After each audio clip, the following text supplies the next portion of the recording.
Don't look now, but Harry Potter might not be the only wizard named Harry that is gracing our television screens in the near future. With the recent news that there could be a new adaptation for the Dresden Files, I thought it'd be fun to workshop what that could look like, and it got way bigger than I expected. The Belated Binge Podcast. Hi, and welcome to Belated Binge. I'm Zach, former radio host and lifelong sports fan, discovering the magic of urban fantasy. Spoiler warning before we get into all this stuff for all things Dresden through Battleground. And please subscribe if you're watching on YouTube. Now, I'm going to caveat this with the obvious disclaimer. I don't know if any of this is ever going to officially happen. We've not gotten word that it is official yet. However, there have been some recent news breaking, I guess, of a possible new Dresden Files TV adaptation. I believe I saw it first on Daniel Green's YouTube channel and then dug it up in the vast array of the Googles. But the way that they talk about it is that the plan would be a focused show on a specific plot line from three of the Dresden books in particular, following the war with the Red Court and obviously Harry's then girlfriend, Susan Rodriguez, getting infected and how all of that part of the story played out. And what I wanted to know is how you take that concept and potentially turn it into a bigger multi-season show that actually covers the entirety of the Dresden Files book story. And I think that with the foundation that they are working from, it seems that the way to do that is to follow that same formula of taking these multi-book plot lines and turning them into their own seasons. Now, it's not like every book in the series just sticks to one specific part of the story. So you can't just show each book in the series as its own episode or make it follow beat by beat of what's happening in the books on TV, because things will get wonky. You're going to need to pull like pieces from multiple books that aren't included in that to fill in some of the gaps. And there's going to be characters and story elements within the book canon that the TV show hasn't covered or introduced yet, and it could get confusing. And that's the biggest struggle that I had in trying to put together what this could possibly look like, particularly making it linear from season to season, because to follow the books to the letter, you're going to have characters and elements involved in some of the, like, take the end of that first show that they're talking about doing, the war against the Red Court. How do you have like Thomas and Molly in that battle from Changes if you haven't introduced the White Court of Vampires or gone through anything with the Fae yet? And I can understand also that could be very confusing for like trying to cram too much into a TV series. So that's going to be a little bit of a hurdle for them to get through if they were to follow a format like this. And especially with a character like Molly, how she has like a full progression throughout the entire series, where she goes from being a kid talking to Harry to his apprentice to Winter Lady. And if you are doing multi-book plot lines, you have to kind of jump back and forth in the actual timeline. So how do you explain her being a kid and then the Winter Lady and then going back again to be an apprentice in a later thing from another season? So that does seem kind of confusing. Then I had this idea of how that could potentially work, right? So the Dresden Files are written from a first-person narrative and positioned as if it's Harry telling the story as he remembers it. So what you could potentially do is allow for the seasons to be those chunks of the story that have overlaps with them and use the voiceover to help clean some of it up. Like, maybe you get maybe you get Molly coming in and you're like, "Oh yeah, this was happening while Molly was my apprentice. Can't wait to tell you how that all started." And it's him addressing the audience, particularly those that like the book readers will recognize as, "Oh yeah," but also the TV audience can kind of keep up with some of the, you know, changes from season to season if there are any character inconsistencies in that way. With Harry's sense of humor, you might even be able to pull it off like Deadpool, where it's actually the character himself breaking the fourth wall. He is very sarcastic, and that kind of would fit. Um, but if you're weaving him doing that kind of thing throughout the story and like telling the story, maybe that's a way to clean some of that up. And I think some of it is you can keep them as self-contained as possible to avoid some of the confusion with the multi faceted elements, because that's one of the most difficult things I think to adapt from Dresden, is that there's just so much nuance and so many different elements and factions going on that if you just try to cram it all together on TV, you're not going to be able to give the context that is necessary for people to truly understand it. Like, think about the vampires themselves. There's literally three different types of vampires in this story. There are three different types of werewolves in this story. There are the Fae, and a whole bunch of other. There's what you call them, that I can't even think of right. It doesn't matter. You get my point. There's a whole bunch of stuff. Ghouls. That's the word I was looking for.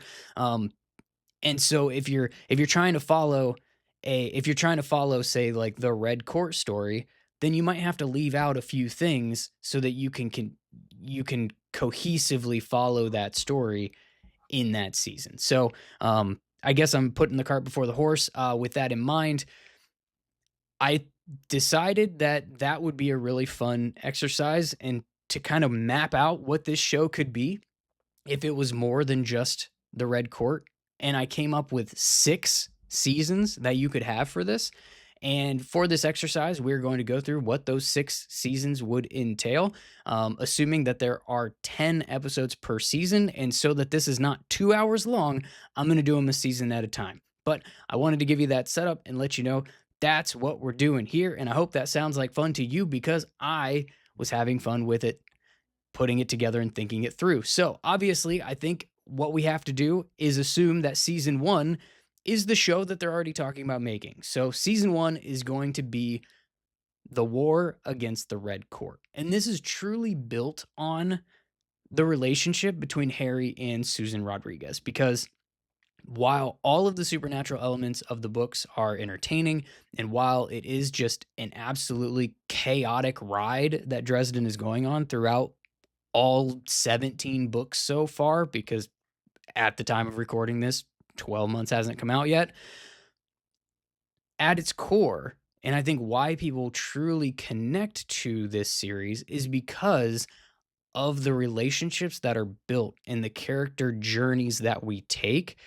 Not just the development that Dresden has, but the development of the characters around him, and um, how he interacts with them, how he tends to lean on them, and things that they're going through. And it's because people can connect to those relationships without this turning into like a massive, this isn't a romantasy book, right? Like, there's not a whole lot of romantic drama in this, but it's still at its core a relationship series.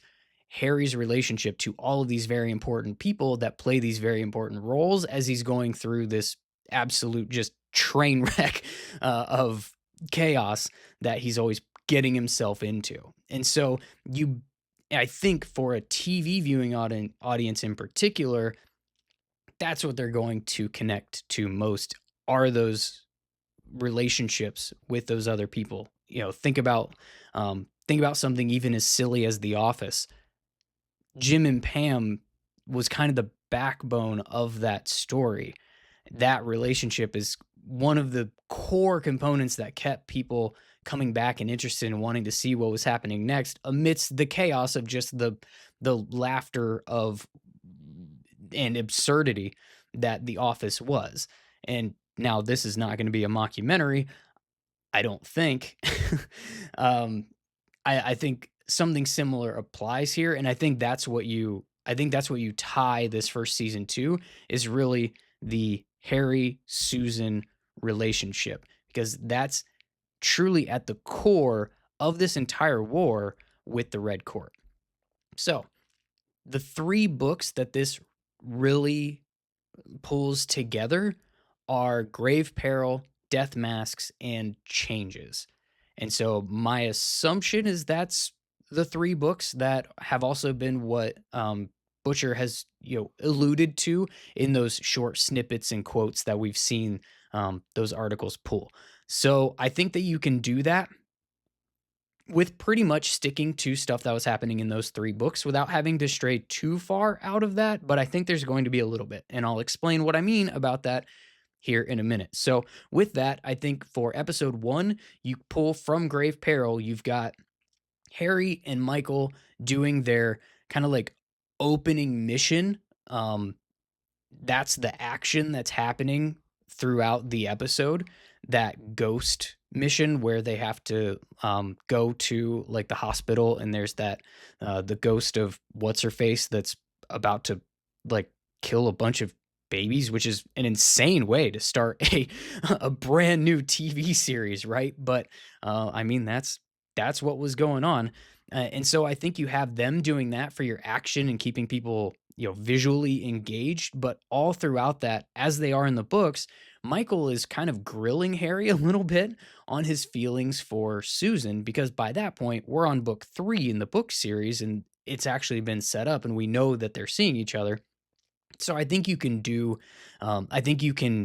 have them having those conversations and maybe even weave it into like in the action, Michael is, like, probing him, and Harry's trying to, like, fight this ghost, and it's like, "Is this really the best time for this?" I think that could make for a really fun way to, kinda introduce the characters, the snarkiness, their, buddy cop almost, in that, while laying the groundwork that, like, "Oh, hey, there's like there's a there's a romantic interest involved here even though we don't even see her on the screen yet."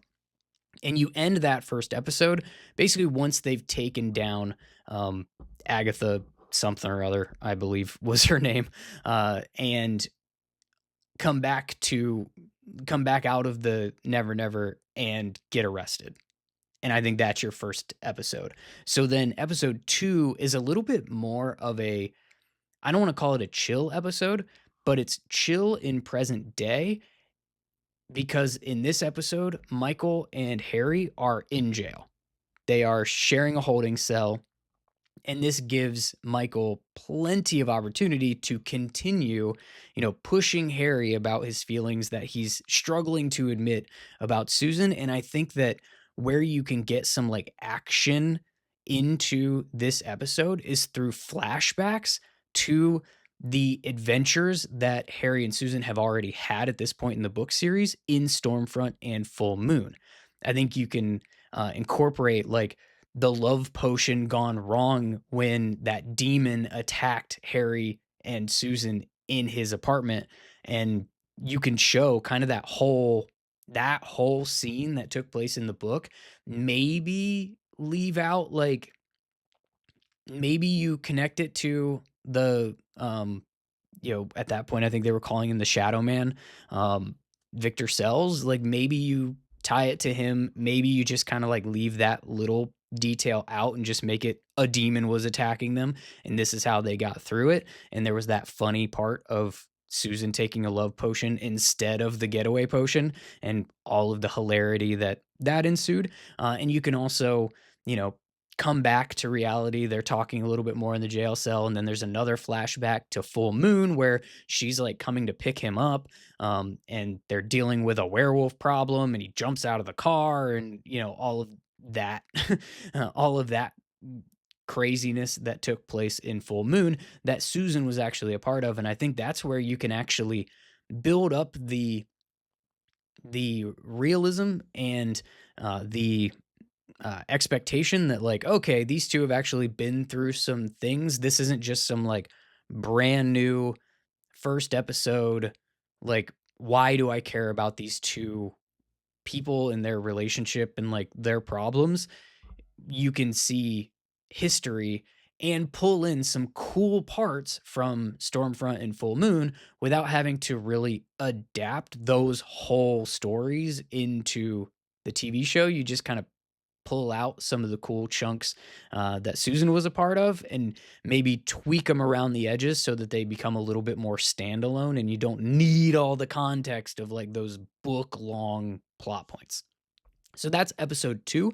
Um, and I think that you end it with them getting bailed out, maybe give us Charity being Charity to Dresden, and then Susan makes her like grand entrance as the person who came and bailed him out of jail. So then episode 3, I think this is where you've got the party at Bianca's, and Susan ultimately being kidnapped. You know, you can start it with her getting him back from jail. The invitation comes. I don't think you need to do a whole lot in between the two. You can probably just jump straight to, all right, like, no, you're maybe you just take out the part where she snuck to the party and maybe they just go together, and have Michael with them, or you find a way to have him insist like, no, you're not coming, it's not safe, blah blah blah blah blah, and then cut to we're at the party, him and Michael doing, things, and voila, there she is, she snuck in anyways. And then you can pick it up from there. You can decide whether or not to include Thomas in this.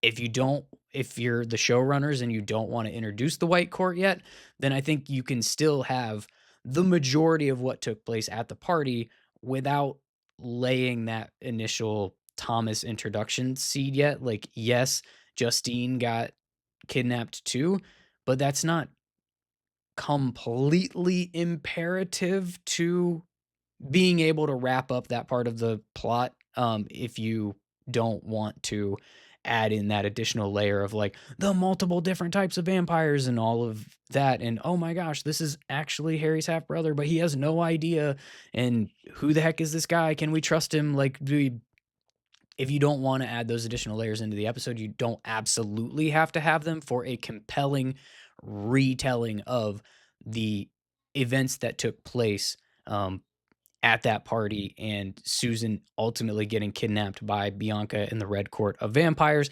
Same thing with like his godmother, the Lenanchi. Yes, she played a big role in the book, but it wasn't a big role that was like imperative to the ending of the book. I think you can find another way for them to like find their way out of the party through the smoke than her clearing the path. And you don't really need her stealing Susan's memories because at this point in time, we're what, 3 episodes into a TV series? Like, we haven't seen her have those memories just yet, the way we would have in the books. So I think you can still play it out if you want to, while taking out a few of the additional layers to that story, and make it a little bit clearer for the TV viewing audience without losing the crux of the story. So then you have episode 4 where Harry is saving Susan from Bianca's mansion and ultimately burns everything down, starts the war with the Red Court, gets Susan out of there, kills Bianca. And you can have that pretty much play out just like it does, even if you don't have Thomas and Justine as a part of that. Like, it could still be, it could just be Harry and Michael, and the Skull Bob, and you can still get to the same, you can still get there in the same compelling way and have pretty much all of the same other stuff happening too, the way that it did in the books. And this obviously truly kicks off the war between the White Council and the Red Court of Vampires. And we are 4 episodes into our new TV show, and everybody is hooked, not just to the relationship that has been built between Harry and Susan, but also like okay, cool. We thought maybe he solved the problem. He was able to save the girl, but oh, she's been half turned and he just started a war. Well, shit. So you've got this like middle of the season. What the heck do we do now? Right.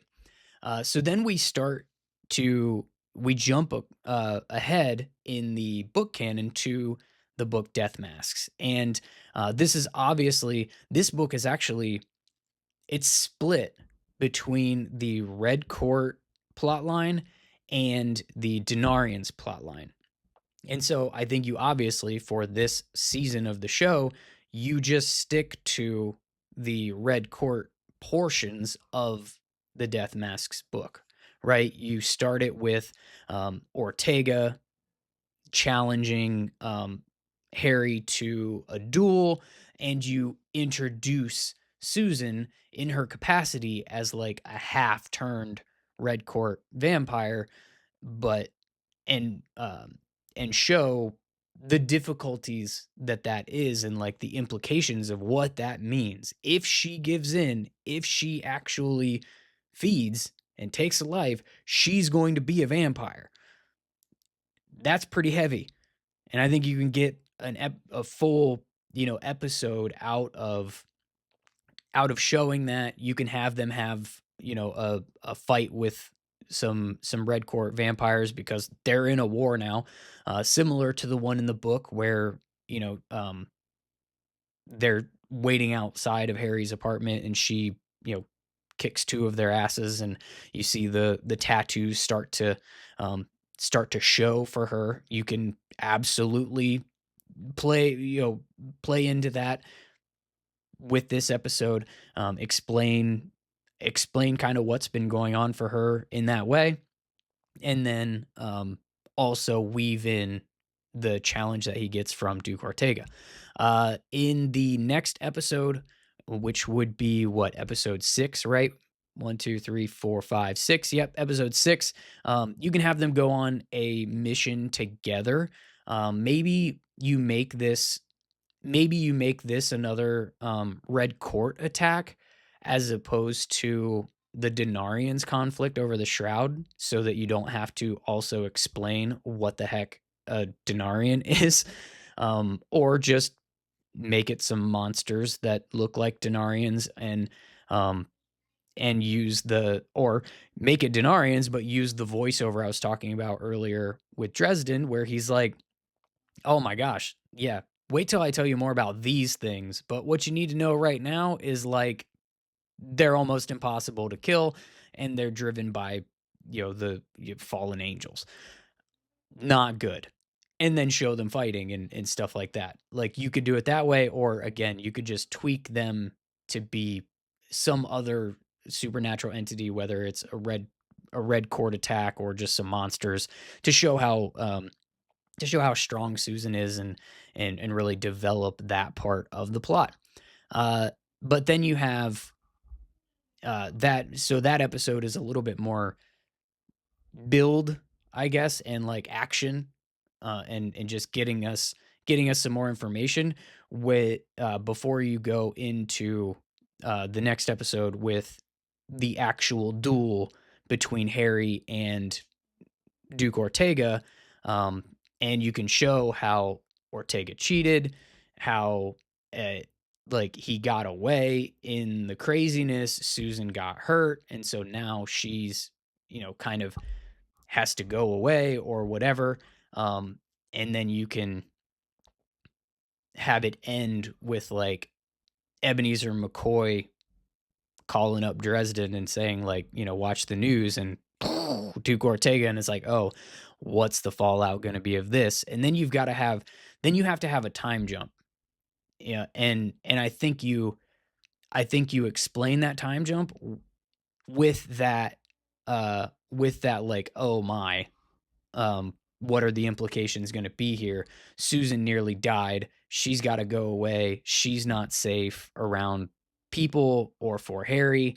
Not to mention, you've at some point in time had their, you know, sexual encounter that ultimately leads to Maggie that Harry doesn't know about, because you need that for the final 3 episodes of the season. And so I think you can play with that time jump a little bit, where it's like, okay, Susan had to go. She got hurt badly. She's not safe here. It's not safe, for her to be around Harry because of what just happened. And we've shown you that in the past couple of episodes. And then, oh my gosh, Ebenezer just dropped a whole satellite on or the Ortega, manor. And that's how you can say, like, over the past 8 year, and maybe you use the voiceover again where it's like, and that changed everything, and you can say, over the past 8 years, we've been in this war, and have him kind of like, give some context or whatever, but do that after the shock of, like, or incorporating the shock of Susan calling him after being away for several years and telling him he has a daughter and that she's been kidnapped. And that's like the big, what the heck is going on here for episode 7. And he goes into action, and this is where he confronts the council. He confronts Ortega's wife, who is responsible for this, and it kind of blows up in his face. He doesn't get any of the support he needs, and things are not going well, and he's spiraling. Episode 8, you've got him tracking down Maggie. You've got him working with Susan. They're reunited, and there's tension about the secrets that she kept. She's also able to catch him up on, like, what she's been doing, what it's been like for her. She still hasn't turned, all of that stuff. And you're really building towards this, like, we have to get our daughter, and then we're going to figure out our shit. And then you have the final episode after they have found where Maggie's being kept, what the plan is by the Red Court. They're going to kill her on this altar and wipe out our whole, line of existence. Oh my gosh. And then we head into the season finale, which is the actual battle that went down. And obviously, Dresden has to kill Susan after she has turned, and he does it on that same altar and wipes out the entire Red Court. Huge dramatic scene, huge chaotic battle, huge heavy emotional weight. And then it's an end with Maggie being safe and him getting that advice from Ebenezer McCoy of, like, keeping her safe. And they kind of allude to she needs to be hidden or whatever. I think that's a really compelling season of TV with the Dresden Files, like, without messing up the book timeline. It certainly wouldn't do what the previous adaptation did and just make up its whole thing and nothing makes any sense. That's a whole other video that I'm going to have to do. But I think that's season 1, and I think that's good enough to get you season 2, which is what I'm going to talk about in the next video, along with the following all 5 of the additional seasons that I came up with in this format of the adaptation, because I think this has been super fun, and I think it could be really cool for TV. And I hope that you have enjoyed this. If you're watching on YouTube, please leave a comment if you think that this TV show will actually happen, and will they be able to pull off a telling of the war against the Red Court in a way that leaves the door open for additional seasons. Like, what would you be most excited to see in this portion of the adaptation? If you're listening on a podcast player app, go ahead and please leave a 5-star review. And remember, life is short.